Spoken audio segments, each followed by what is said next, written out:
Au pays des nounours, je demande son créateur. J'ai cousu la tête, je l'ai rembourré. J'ai positionné mes yeux de ce qu'on appelle des yeux de position. C'est des yeux provisoires qui m'aident juste à placer le regard pour pouvoir mieux mettre la bouche. Après avoir dessiné son sourire, l'artisan délimite sa bouche, une étape particulièrement cruciale.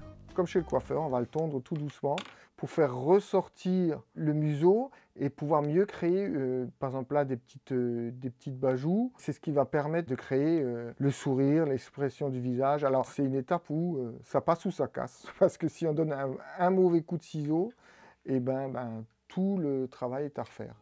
Patron, couture, découpe, rembourrage, sculpture à l'aiguille, maquillage et customisation, le professionnel met en moyenne une quinzaine d'heures pour confectionner ses ours tendres au regard joyeux et mélancolique. Il y a ce côté magique de voir naître le petit personnage.